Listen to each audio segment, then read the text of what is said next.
Alors là, j'ai 10 minutes pour vous présenter un petit peu l'APK, son concept, ses activités autour de l'autonomie alimentaire du territoire, autour de la gestion d'un système de production dans un système qu'on connaît bien, qu'on répète souvent, du jardin créole.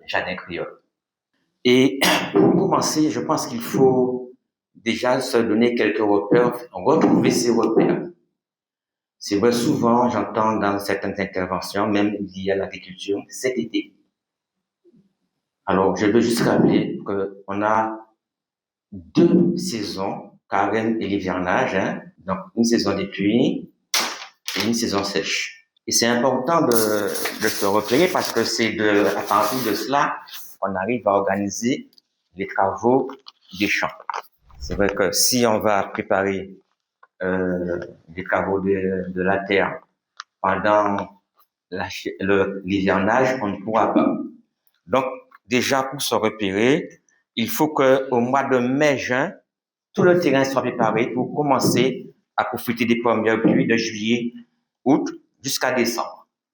Dans le détail, en fait, il y a une petite saison des pluies, une petite carême, janvier à février, la grande saison de carême, mars à juin, et de juillet à décembre, c'est la saison des pluies, le carême, avec une petite saison pareille qui va de juin à juillet jusqu'à décembre, la grande saison de pluie, donc d'hivernage. Ça, c'est un premier repère. Deuxième repère pour nous, c'est l'aménagement du territoire par l'action de l'homme autour de l'agriculture. Et c'est vrai qu'il faut redéfinir les espaces, hein. Donc, les espaces qu'on peut recenser, c'est pas dire que tout est recensé, c'est ce qu'on appelle la savane. C'était l'espace où il y avait le pâturage pour les bœufs. Ensuite, il y avait donc le jardin créole, les champs, l'agriculture. Et ensuite, il y avait le hasier, c'est le thème central de l'intervention. Le hasier, c'était un système entre la forêt vierge et la forêt où l'homme a intervenu et qui, en fait, une collection de la biodiversité animale, végétale. Et on verra qu'il y a aussi un aspect mystique. Alors, il faut dire aussi qu'il y avait un aménagement de l'espace, hein. Normalement, dans chaque jardin créole, il y avait ce qu'on appelle l'ajoutoir, le cabé. C'était le lieu de repos, de vie du paysan.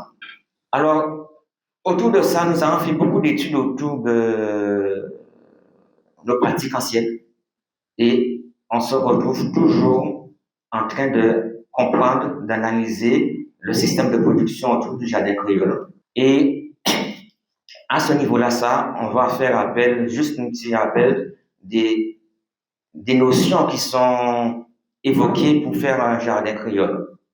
Alors, premièrement, c'est le respect de la nature et de l'environnement.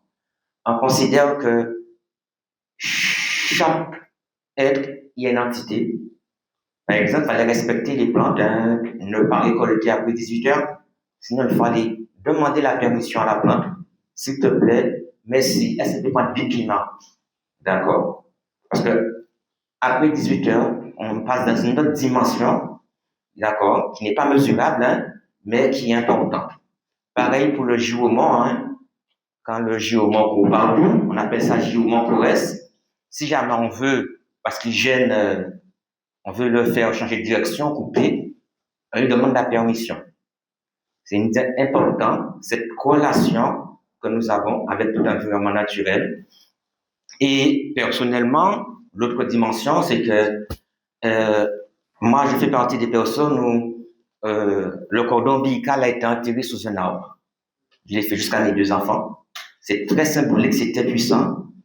L'ombilical m'a enterré en bas en pied bois.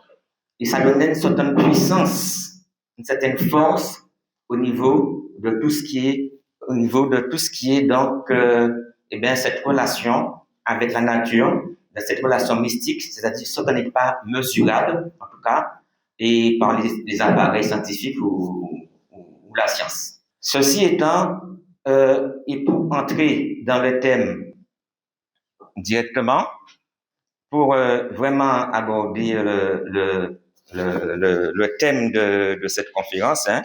Donc, rasier, plantes et autonomie à la ferme, quels enjeux pour notre souveraineté alimentaire? Et je vais revenir au mot asier. Souvent, on dit remède asier. On le répète, c'est là qu'on continue la logique de cette relation avec la nature et les messages qu'on peut recevoir. Et c'est vrai que remède, médicament, c'était pour soigner les plantes, les hommes, les animaux, et ceux qui vont passer après moi vont expliquer comment, par des techniques de production de biofertilisants, on arrive effectivement à faire ces boosters des plantes, des hommes, de la nature, et comment ça s'explique, notamment, donc les deux intervenants après moi vont pouvoir vous expliquer ça. Donc à ce niveau-là, toujours pour rester dans le jardin créole, il n'y avait pas qu'une dimension. L'autre dimension, c'était travailler avec la lune, on appelle ça des doucous. C'est vrai, un jardin créole bien conçu, bien adapté. Il y a, en fonction de la lune, une période à planter, une période pour récolter, une période pour faire le sarcage, le défrichage. Et c'est en lien, effectivement, avec toutes les pratiques culturelles dans un jardin créole. Ceci étant, donc, on va développer sur cette réserve que représente l'Asie. Donc, j'ai dit que c'est un endroit qui est assez mystique. On trouve de quoi se soigner, les remèdes asiés. On trouve de quoi se protéger, hein, avec les biens débarrés, des feuillages pour se protéger, pour se défendre. On trouve des arbres fruitiers. On trouve toute une collection, c'est une réserve de biodiversité, et surtout dans le sol, hein, au niveau des micro-organismes, au niveau du sol, on a une réserve de micro-organismes qui maintiennent la vie, qui équilibrent la vie, ça on le verra tout à l'heure. Et pour cela, donc, ça peut s'expliquer. Aujourd'hui, on peut comprendre comment ça marche, et ça reste fondamental. Alors, dans les techniques agricoles, il y a beaucoup de mots nouveaux, hein, mais qui existaient depuis longtemps.